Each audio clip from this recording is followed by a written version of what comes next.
Alhamdulillah Rabbil Alameen wassalatu wassalamu ala Rasulillahi wa ba'd. Assalamu alaikum wa rahmatullahi wa barakatuh.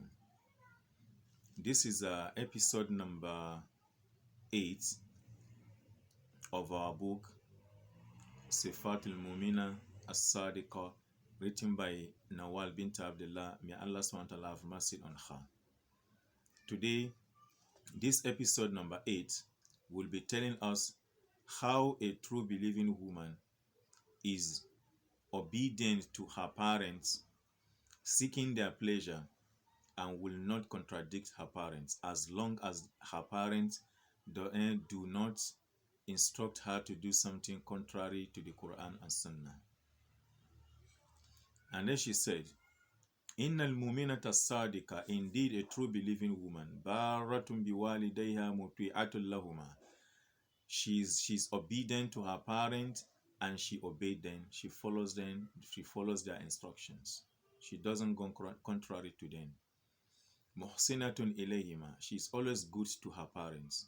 She's not the type that can say anything or any word, any wrong thing to her parents. She's very good obedient to her parents, and she's very good to them. Lianna ta'lam, because she knows because that is why she's good to her parents, because she knows anna ridallah min ridahuma, that the pleasure of Allah subhanahu wa ta'ala is in their pleasure. If they are okay with you, Allah subhanahu wa ta'ala is also okay with you, as long as both of you are on the track of Allah subhanahu wa ta'ala. وَسُخْتُ اللَّهِ مِنْ سُخْتِهِمَا, and the anger of Allah subhanahu wa ta'ala is also associated with their anger. Whenever they are not good with you, then Allah is not automatically good with you. She knows that.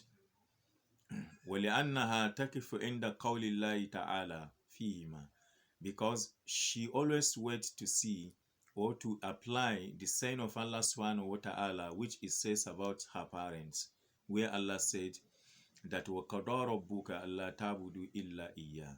Allah has decreed that nothing should be worshipped except Allah subhanahu wa ta'ala alone. وَبِالْوَالِدَيْنِ إِحْسَانًا, but you should be good to parents. Parents should receive ihsan from us. Parents should receive goodness from us. وَإِمَّا يَبْلُغَنَّ عِنْدَكَ الْكِبْرَ, if they attain the age and the old age with you, أَحَدُهُمَا, one of them, أَوْ كِلَاهُمَا, or both of them, فَلَا تَقُلْ لَهُمَا أُفٍّ, do not say uff to them. Uff is a very light statement or kalima or word that you do not take as something, but is very big to them, like isn't. Or say kai, and when they are talking to you, is uff. La taqul lahuma uff. When they attain the old age, their behaviors will become like that of children. Allah subhanahu wa ta'ala is instructing us that la taqul lahuma uff, do not say any light kalima that is bad to them. Wala tanharhuma, and do not ash on them. وَقُلْ لَهُمَا قَوْلًا كَرِيمًا, always say good words to them. وَاخْفِضْ لَهُمَا جَنَاحَ الذُّلِّ مِنَ الرَّحْمَةِ, and you should lower to them the wind of humility. You should be merciful to them. وَقُلْ, and then you should also say that Rabbi, O my Lord, irhamhuma, have mercy on them, كَمَا رَبَّيَانِ صَغِيرًا, as they raised me up when I was small.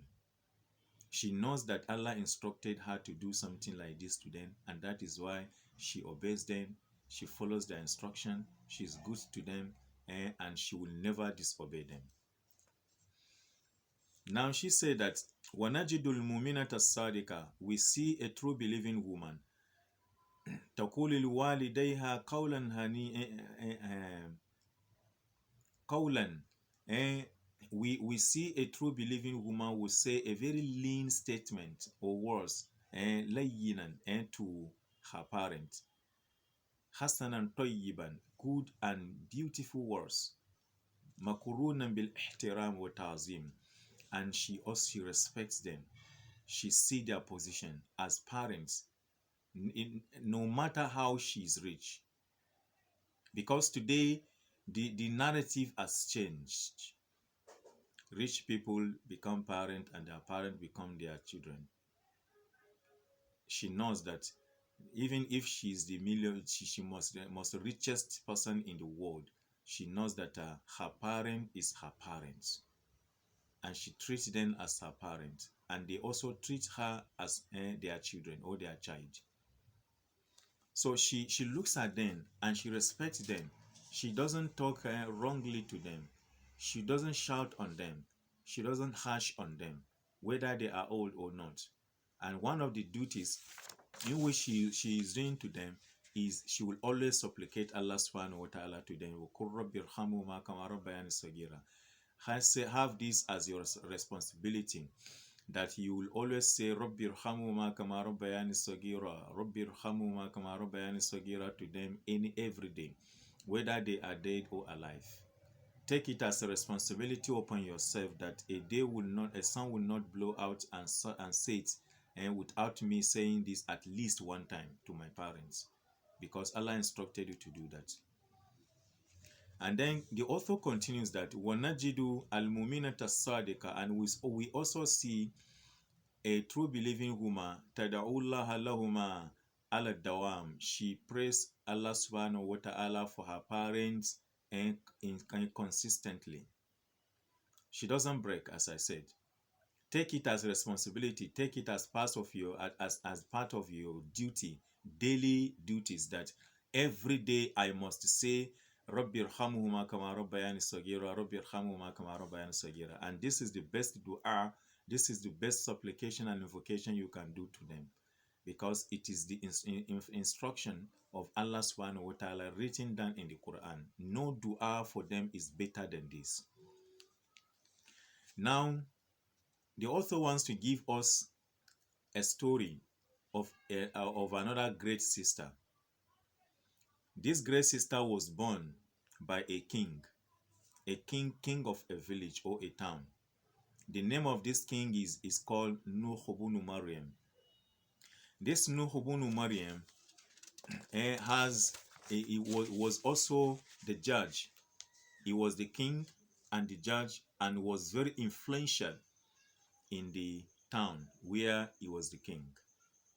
And Allah subhanahu wa ta'ala blessed him with a daughter. That daughter was so beautiful.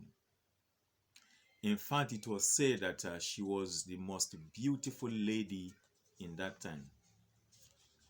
Many people came to propose her, seek her hand in marriage, but it's either she does not agree with them, or the father was not contented with them. And then the father bought a new farm. That farm contains a lot of fruits, many kind of fruits, trees here and there. And then he has a slave under him called Al-Mubarak. And then he sent Mubarak as a gardener or as a watchman to go and watch over the new farm, or this new garden of fruits he bought.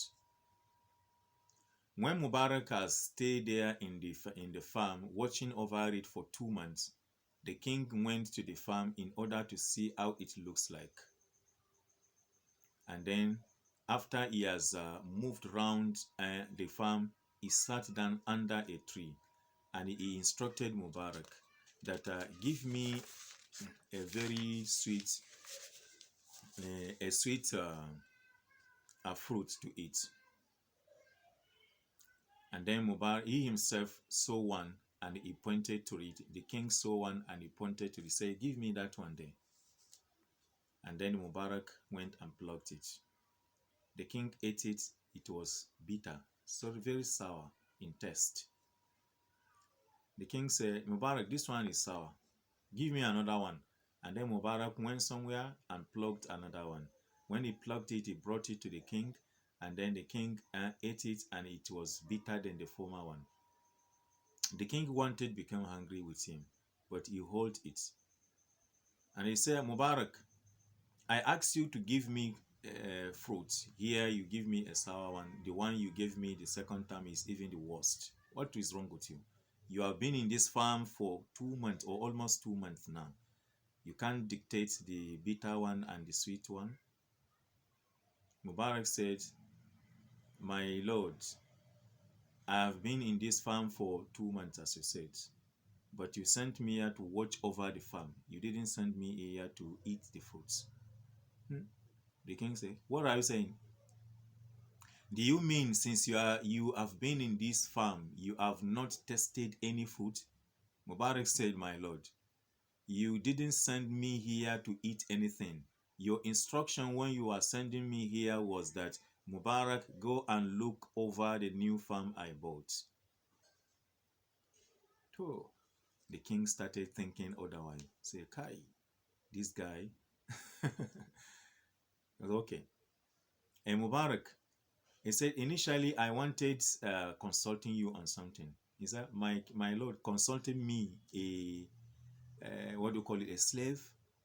Why don't you go back home and then ask the right people who's supposed to give you a consultation?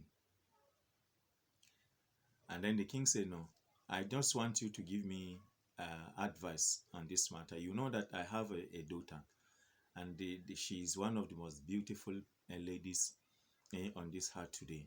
And so people have come to propose her, and they are not contented to me. What will you advise me to do? Immediately Mubarak said to the king that كان الناس في الجاهلية يرغبون الأصل والنسب والحسب. Mubarak said to the king that during the Islamic period, the Jahiliyyah period, people who want to marry were after genealogy of the lady, the status of the lady, who is her father, who is her mother, from which family. That was their concern. But Yahud wa Nasara, al-Yahud wa Nasara yargabuna fil husni wal jimal. But the Jews and the Christians are more concerned with beauty of the lady. If the lady is beautiful, they have no problem with her genealogy, her status, whatsoever. وفي زمن رسول الله صلى الله عليه وسلم, but in the time of the Prophet صلى الله عليه وسلم, when Prophet was alive, يرغبون في الدين والتقوى, people were asked to marry ladies who have religion and who are religious, who fear Allah and conscious of Allah. And then Mubarak continued by saying that وَفِي زَمَنِنَا هَذَا, but in this our time, when we live now, يَرْغَبُونَ فِي الْمَالِ وَالْجَاهِ, people are very, very interested in ladies that are rich and in ladies that have a good status.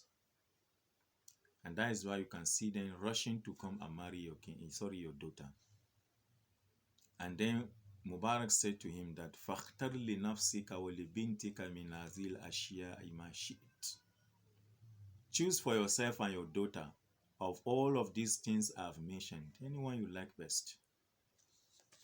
And then the king said that I want you to give me a specific what you call advice on the lady. Who am I going to marry her to? And then Mubarak said that the person you like, and I believe she will agree. And then the king immediately said to him that I want to marry her to you because I see you as a pious man.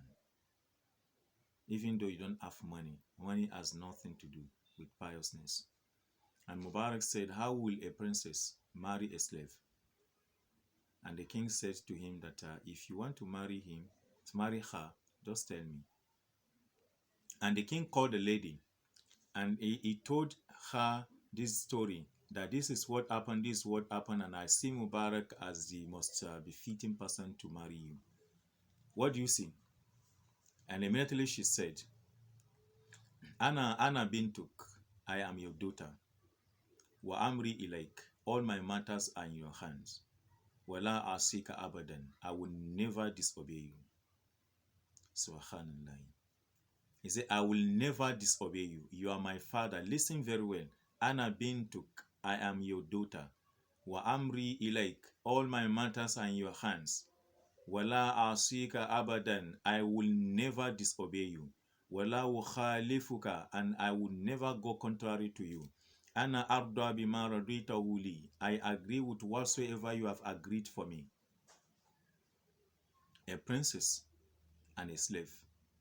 My sister, did you hear this at all? Have you been obedient to your parents? Have you been obedient to your father, your mother? Or you go on loggerhead with them as if you are mate or you are even their senior? Eh? Think about this deeply.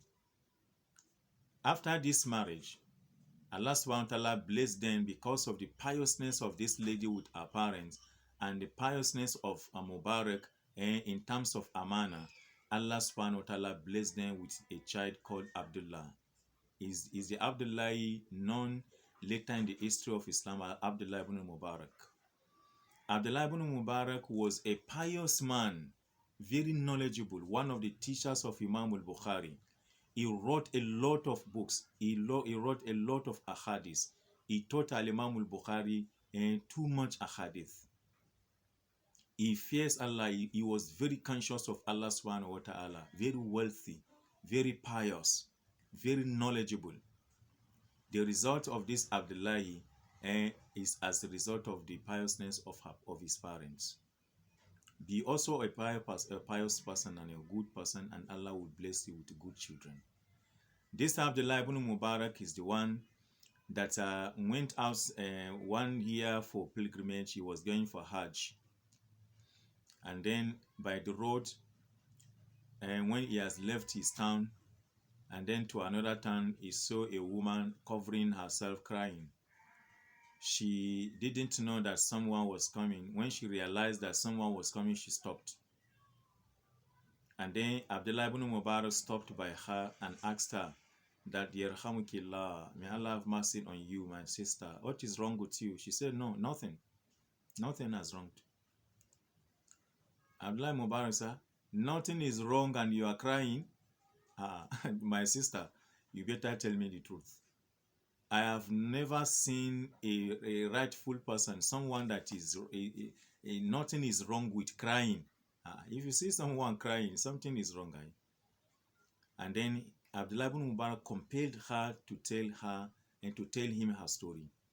And later she said to him that, actually what happened, I have orphans under me. Their father died many years ago. I don't have anything to give them to eat.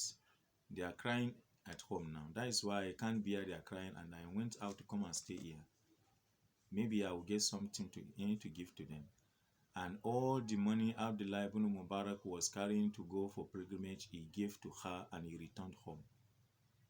When he returned home the following day, people asked him, you didn't go to Hajj again? He said, I've done my Hajj along the way. Is there another way of doing Hajj along the way now? And he explained to them. I said, Subhanallah, this is a pious man. Allah knows best. Inshallah, we'll meet in another episode. Barakallahu fina wa fikum. Assalamu alaikum wa rahmatullahi wa barakatuh.